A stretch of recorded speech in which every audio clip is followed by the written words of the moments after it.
Salvation is my best gift ever.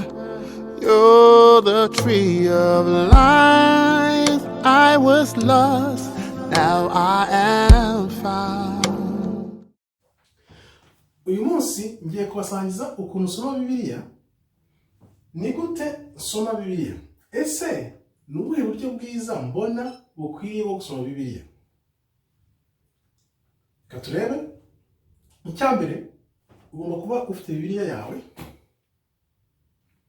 Noneho ukaba ufite umurongo ugenderaho gusoma Bibiliya. Ni ukuvuga ngo byibuze ugomba gusoma amashapitire 3 ku munsi. Ukavuga uti iyi ni gahunda nzakurikiza yo gusoma Bibiliya kugeza uyirangije kuva ku itangiro kugera ku byahishuwe. Iyi Bibiliya rero niyo nabanje gusoma ndayirangiza mu Cyongereza kuva ku itangiro kugera ku byahishuwe narisomye ndayirangiza. Noneho muri no minsi Bibiliya ndimo ndasoma n'abankurikira ku rubuga rwa Facebook ni ngiyo mu Kinyarwanda.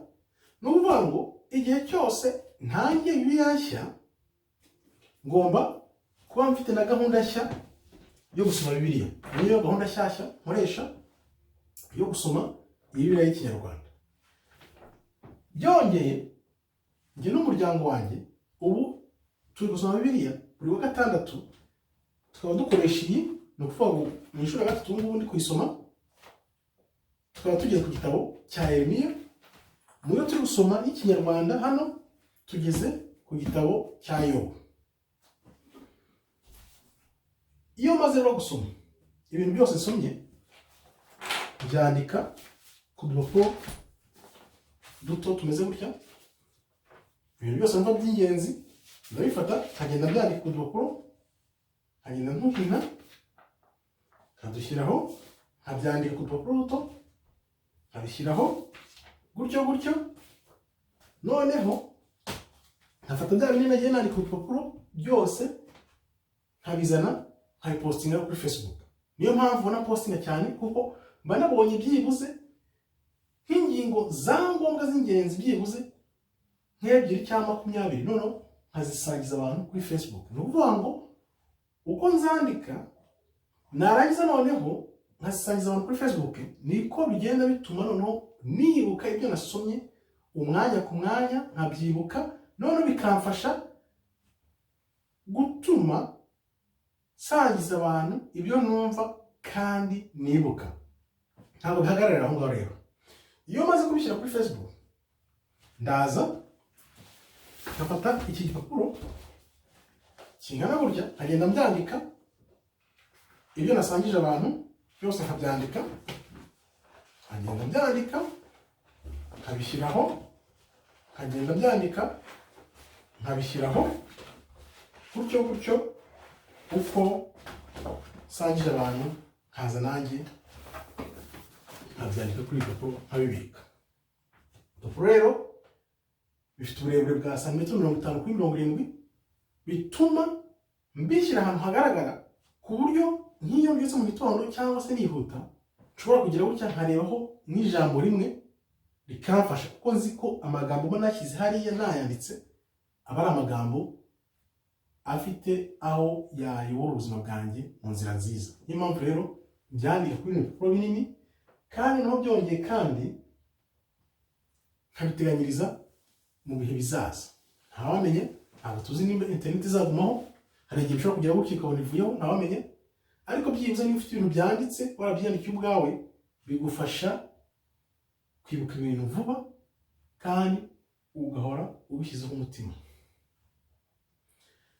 Kuri Facebook rero iyo maze kuyipostingaho abantu baraza bakomentinga noneho nanjye nkabasubiza. Nuko kubasubiza niyo mpamvu ubona nsubiza buri muntu wese ugize comment kuri Facebook ndamusubiza kugira ngo bimfashe kongera kwibuka bya bindi nanditse nanone, bikaba nk'inshuro ya gatatu cyangwa ya kane ngenda byibuka bigaruka. Niyo mpamvu bimfasha gutuma nibuka ibyo nasomye, ibyo nasangije abantu ariko benshi bamara kuri Facebook umwanya bakagira ngo ahari nataye umutwe, ariko nzi neza kibi ntabwo ari Facebook.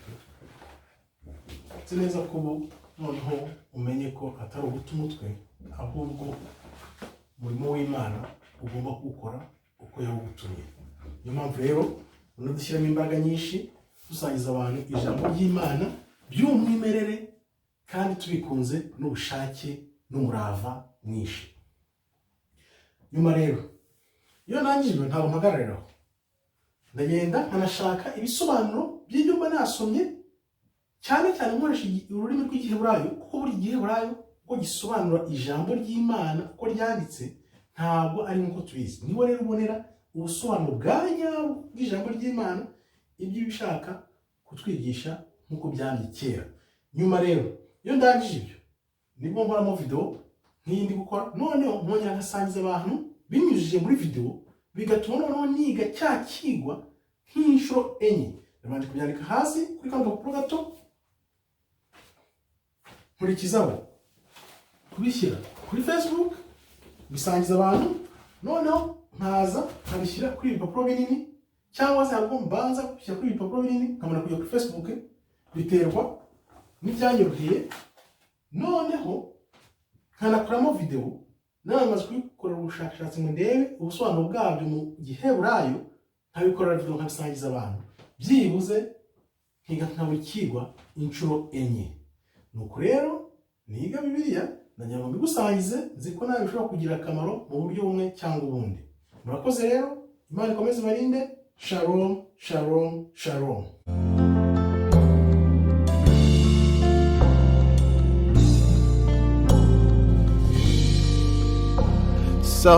Salvation is my best gift ever. You're the tree of life. I was lost, now I am found.